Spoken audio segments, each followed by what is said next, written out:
So in this Elden Ring video, we're going to be covering the Bloody Finger Hunter Yura's questline and the rewards that we get from it. This is really beneficial to do. I definitely recommend doing this sometime. And the questline itself is a lot of fun. But yeah, let's go and get into Yura's questline. Hopefully this guide helps out in some kind of way. So to start this off, Yura is actually located right by the first step. The closest waypoint to him, I believe, is Algil Lake South over here. We'll just have to head over here to this structure.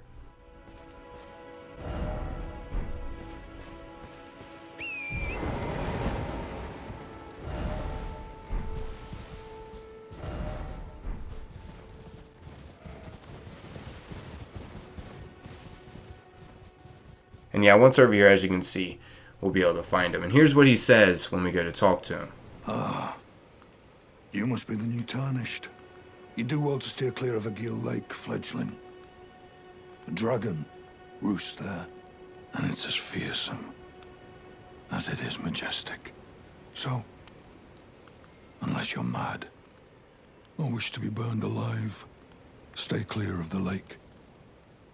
So yeah, he'll tell us to avoid a dragon that's close by and to stay clear from the lake. I mean, you can choose to go take on the dragon and he will comment about it, but it's not necessary. Actually, if you just head up the stream here through the lake, we'll actually be able to encounter him again from the structure right up here. So let's go ahead and head there now and take on the next part.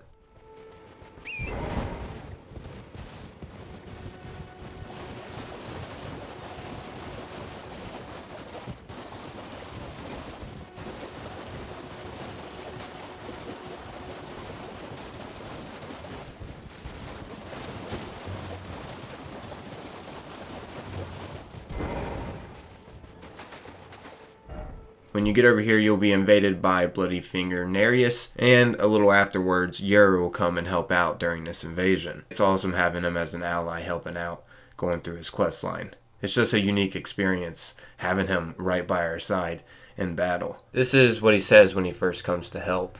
If it isn't Nerijus, the Bloody Finger, the end is nigh. For you. And your cessblood. Awesome introduction into the battle with him.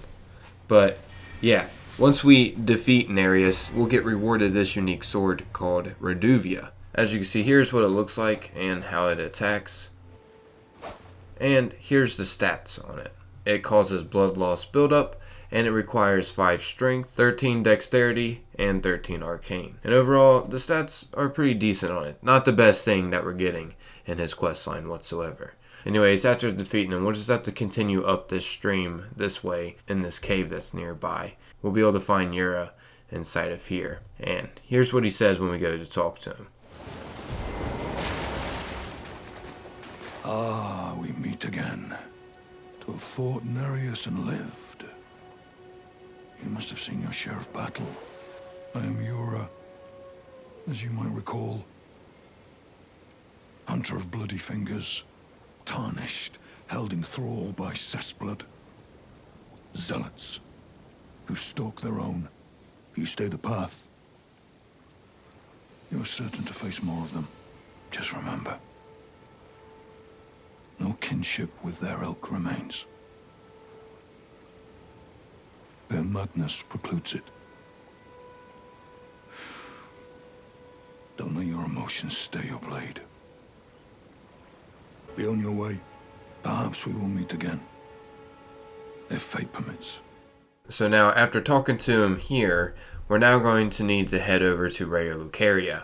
And in case you don't know how to get inside Lucaria, you're going to need a glintstone key, which one can be found right here on the map. You're just going to have to go past this dragon, and you can just loot this body to get the glintstone key to get into Lucaria. Yeah, once you have the key, you can just head over here to the south gate, and you'll be able to get into Lucaria. So yeah, once you enter the south gate, from this side of Grace here, you just want to head this way, and on this bridge, we could find something to be summoned to assist Yura, Hunter of Bloody Fingers. So yeah, when we do that, we'll actually spawn into a fight that's going on where we're able to help out Yura. Just like he did for us recently over at the water. Pretty neat. But yeah, once we end up helping him, as you can see, we'll get a rune arc as well as a Furl Calling Finger Remedy. And when we get sent back to the area, we'll also be gifted the Ash of War Raptor of Mist, and we'll be able to find Yura on this bridge to continue the questline, as you can see. Here's what he'll say when we go to talk to him. Oh, it's you. Thanks for your help there. That bloody finger was a thorn in my side. And now I'm finally rid of him. Here's a token of thanks. Please, take it. I may not have much time. I'm dying to see you. Eleonora. Violet Bloodyfinger. Yes, I've been tracking Eleonora for quite some time. She is the deadliest of all Bloody Fingers. She's felled many an old hand already, but in spite of her cessblood zealotry, Eleonora is a proud knight. If she comes for you, do not think twice. You must flee. There is no shame in self-preservation. So yeah, he gives us some smithing stones for helping him out, and he warns us about Eleonora, and also how he's dying to find her, which the next quest step will be finding her. After you get done helping him with his battle and talking to him here, you'll then just want to head over to the second church of Marika. We'll actually encounter Eleonora as well as him over at the second church of Marika, which is located right here. However, in order to get over to the second church, we're going to have to use the Grand Lift of Dectus, which that's located right here. And in case you don't know how to activate the Grand Lift to get up here for the finale, I'll go ahead and show you real quick just for your convenience. Feel free to skip past this if you already know how. All you got to do is get these 2 half medallions. The first one will be located over here at Fort Height. It's kind of close to the first step over here. Starting from this waypoint here, you can find Fort Height right up here. There will be enemies around, but you can just easily skip them. I mean, at least I did, because this guy I'm playing on is really weak. I literally just made him just so I could show you all these half medallions, so you can use the Grand Lift of Dectus, because I already got them on the account I usually play on. But yeah, you can find one of the halves up here at the top of Fort Height. The next one will be located over at Caelid at Fort Faroth. That's located from Fort Height right over here. Once over here, we're going to be having to make our way up to the top again to loot a chest. And you can just skip past these enemies once again if you want. I mean, you can take them on. But yeah, once you get up here at this place, you can find a ladder. And this will take us up to the chest that we'll need to loot. Inside this chest will be the other half. So yeah, once you have these two, you just have to head over to the Grand Lift of Dectus, which is located right here on the map once again. And once you're over here, you'll just have to head up to this area and choose to hoist a medallion to activate the lift. Once you do that, a cutscene will play, and then afterwards you will arrive at the top where you need to be. There is another way to get to this area, however you are going to have to fight a boss, so I'm just showing this way because you just have to go to 2 locations and get something. You don't have to technically fight any of the enemies. But yeah, once up here, we're just going to have to head on over to the second church of Marika, which is located right here once again on the map. Once you get over here, if you've done Yura's questline up until this part, you'll actually find him on the ground here. And here's what he says when you go to talk to him. Eleonora. It seems I am no match for you, but I've learned a thing or two myself. You see, I've sliced the finger off. Please. Please. Eleonora, yield to the cessblood no longer. Do not stain the immaculacy of your sword, your flesh. So yeah, those are his final words, at least as Yura. We find him again, however, the next time we find him, he'll be possessed and go by the name of Shabriri. Yeah, major plot twist. But anyways, after Yura says his final words here, you'll be able to pick up his unique sword. And as you can see, here are the stats on it. It's going to require 18 strength and 22 dexterity to use. It causes blood loss buildup as well to enemies. It comes with a special skill called Piercing Fang. This was a skill used by Yura, the Bloody Finger Hunter. It makes a powerful thrust that cannot be blocked, according to the description of the weapon skill. Anyways, also at the second church of Marika, you'll be invaded by Eleonora, Violet Bloodyfinger. And you get some incredible rewards from her if you manage to defeat her. As you can see, when you do defeat Eleonora and avenge Yura, you will get the Purifying Crystal Tear and Eleonora's Poleblade. And my gosh, the Poleblade is insane. Like, if you're looking for a blood loss weapon, this is the weapon that you may want to get your hands on. This thing is amazing, and the attacks on it are extremely quick. Here's what the stats look like on the Poleblade. Overall, really nice. It's going to require, though, 12 strength, 21 dexterity, and 19 arcane to use properly. This weapon also causes blood loss buildup, and it has a special skill called Bloodblade Dance. The description for this unique skill reads, leap at foe to perform a flurry of tornado-like attacks, follow up with an additional input to perform an attack that ends in an evasive maneuver, as you can see. So yeah, definitely a solid weapon. And the Purifying Crystal Tear that you also get from defeating Eleonora can also be really beneficial because it helps with the boss fight at Mohg Palace.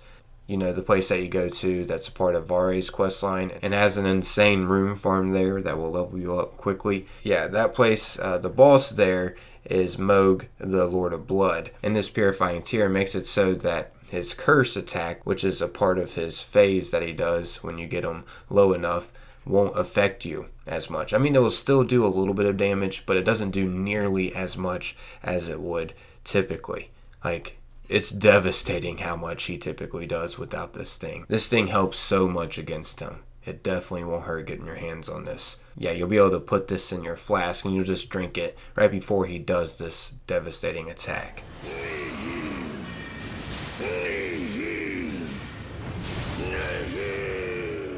Alright, so we can find him again, except he'll be possessed up at the Mountaintops of the Giants. This will be the final part of his questline. He'll be located right up here, right next to the Zamor ruined Site of Grace. This is like the very first Site of Grace you come across up here. However, getting up here can be tricky, so I'm going to go ahead and show you all how to get up here as well, just so you have all the info you'll need to complete this whole questline. If you already know how to get up here, feel free to skip this part by using the timestamps that are available to help navigate through this video. So yeah, in order to get to the Mountaintops of the Giants, we're going to have to activate the Grand Lift of Rold. And in order to activate the lift, we're going to need the Rolled Medallion, which you get that after defeating Morgott the Omen King at the Elden throne in Lindale. After you defeat him, you just head up these stairs and interact with this Wall of Thorns. And then when you head back down and sit at the Site of Grace, Melina will appear and give you the Rolled Medallion, which the Site of Grace appears here at the Elden throne after we defeat Morgott. So yeah, once you got this Rolled Medallion, you'll now have to take it over to the Grand Lift of Rold. And once over here, you'll just have to do the same thing that we did for the Grand Lift of Dectus by just going up to the lift and choosing to hoist a medallion. And then a cutscene will appear. Now, if you get lost in any way, I did make a whole video over how to get to the Mountaintops of the Giants after defeating Morgott. So if you need any kind of help of how to get to Morgott in Lindale and how to exactly get over here to the lift, feel free to check out the guide that I made sometime. I'll have a link to the video in the description. I actually run through Lindale and show how to get to each area. But yeah, for the sake of time, I'm not going to be doing that in this video. Hopefully this quick synopsis helps you understand how to get up to the Mountaintops of the Giants. But yeah, once you're up here, we can find Shabriri right by this Site of Grace. And when you go to talk to him, you'll be able to tell this is not the same guy. Chosen, tarnished, and would-be lord, descend into the depths far below the Erdtree capital. Seek audience with the three fingers and the flame of frenzy. If you inherit the flame of frenzy, your flesh will serve as kindling, and the girl can be spared, setting you on the righteous path of lordship, the path of the Lord of Chaos. Burn the Erdtree to the ground and incinerate all that divides and distinguishes. Ah, may chaos take the world. May chaos take the world! Chosen, tarnished, and would-be lord, descend into the depths far below the Erdtree capital. Seek audience with the three fingers and the flame of frenzy. And also, I mean, he'll straight up tell you he's Shabriri now. If you are prepared to show resolve and attain lordship through righteous hardship, then heed the words of I, Shabriri. But yeah, if we go to take this guy out, here's what happens. What's this? Well, this is peculiar. Is this how you express contempt? This I did not expect, but it...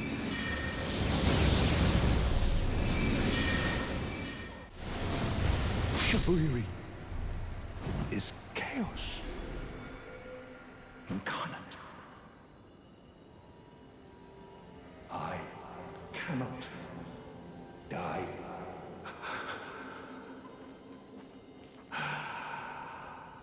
May chaos take the world.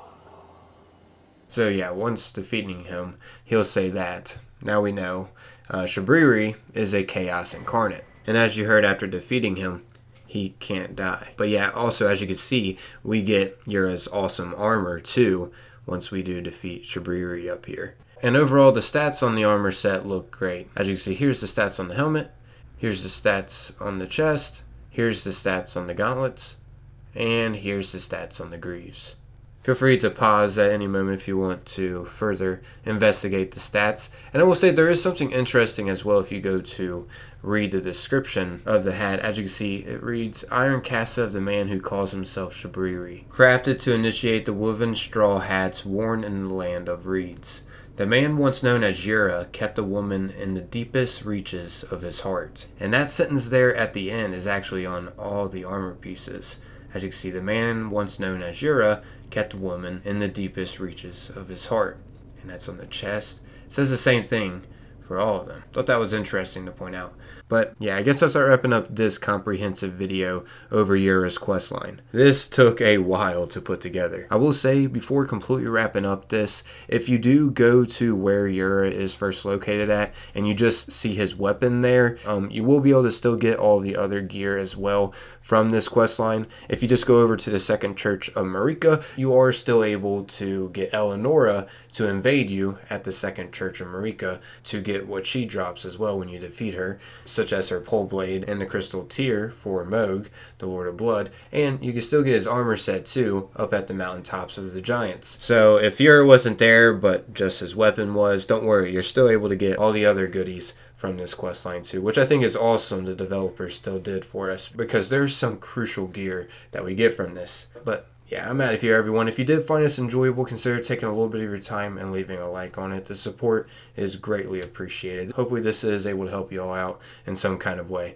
I'm out of here though. As always, thanks for taking the time, watching and listening. Until next time, peace.